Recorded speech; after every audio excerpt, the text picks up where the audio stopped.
Hi.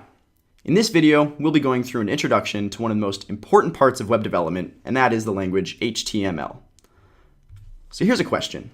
Have you ever wondered how exactly web pages are made? You probably view several websites a day on the internet, but have you ever wondered what goes into making these web pages behind the scenes? Well, introducing HTML. HTML is the language for building web pages. So why learn HTML? Well, HTML lets us build our own web pages. When we build our own web pages, we can easily share our ideas and creations with the entire world. Web pages have become an incredibly valuable resource in our society for spreading information, spreading ideas, for artists to share their creations, for groups to get together and organize. Web pages are the new way information is shared between people. If you think about it, Facebook, Google, CodeHS, this very website that you're viewing this video on right now, every single web page on the internet, all of them are built with HTML. And all of them were built by people who learned HTML. No one started off knowing HTML, they had to learn it. So that's what we're going to do today, is learn HTML so we can start building our very own web pages. Furthermore, what's incredible about HTML is that once you make a single HTML document, maybe your webpage.html, any browser on any device is able to take that HTML document and display a beautiful web page from it. It doesn't matter if someone's on a phone, on a tablet, on a computer.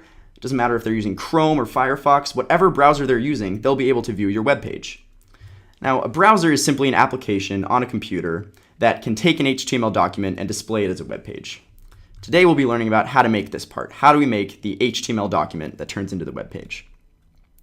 Well, let's start with breaking down this HTML. What exactly is HTML? Well, HTML stands for Hypertext Markup Language. That's a lot of weird words. Let's break this down. What exactly are these words?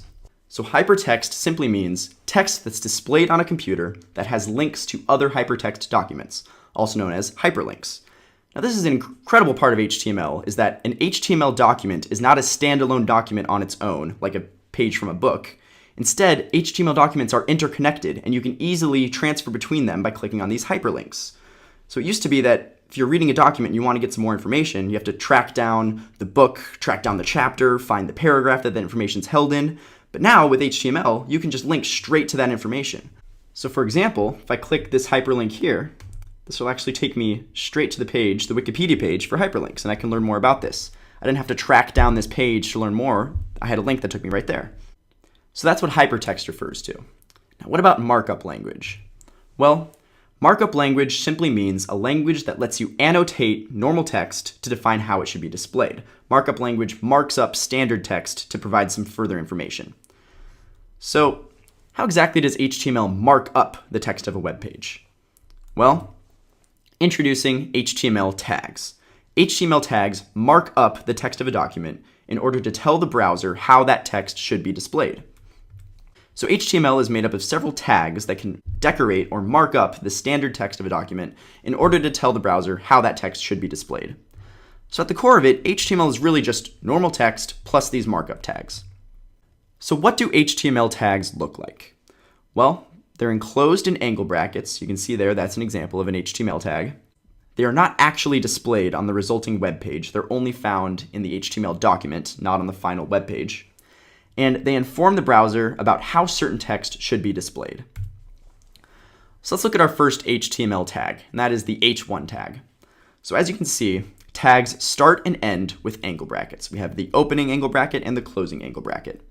And the name of the tag goes in between these angle brackets. So this is an H1 tag. The name of the tag is H1. Now when we use these tags, we need both an opening tag and a closing tag.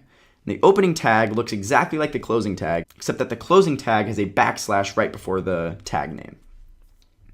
Now in between the opening and closing tag, we have the actual text or the content on the web page that is affected by the tag. So here, the hello will be affected by the H1 tag. It's decorated with H1. Let's see what this looks like in the editor. So here we have the CodeHS code editor. This is where we will be writing and running our programs throughout the entire course. So our goal in this program is to make an HTML page that says hello. First, I'm going to collapse the sidebar to give us a little bit more room. You can click this blue arrow just to get rid of that sidebar. Now we have a bit more space to code. And notice we can code either using our blocks, or we can switch to code view to actually type out the code we want to write. I will be doing blocks for this video. So over here are all the blocks that we have at our disposal. These are all HTML tags that we can use on our web pages. You can click around in all the different sections to view the different types of blocks we can use. And we'll be talking about each of these throughout the videos. But right now, let's just deal with the H1 tag, because that's all we've talked about so far.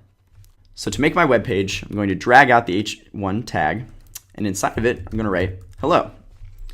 Now to see the resulting web page, I'm going to click Run Code, and there we go. We can see that this is a web page that says hello. I can clear it, and to see the HTML in a new window, I simply click this link here, and there we go. We open up a new window, and this is my web page. This is the results of this HTML code. We can see the code here, and let's see what happens if we take off the H1 tag and we just say hello. So here we see that the text looks a little bit different. If we add around the hello an H1 tag, we're actually marking it up or decorating it to tell the browser, hey, I want it to be displayed big and bold. So that's our first tag, the H1 tag, and this is our first HTML page. Now it's your turn.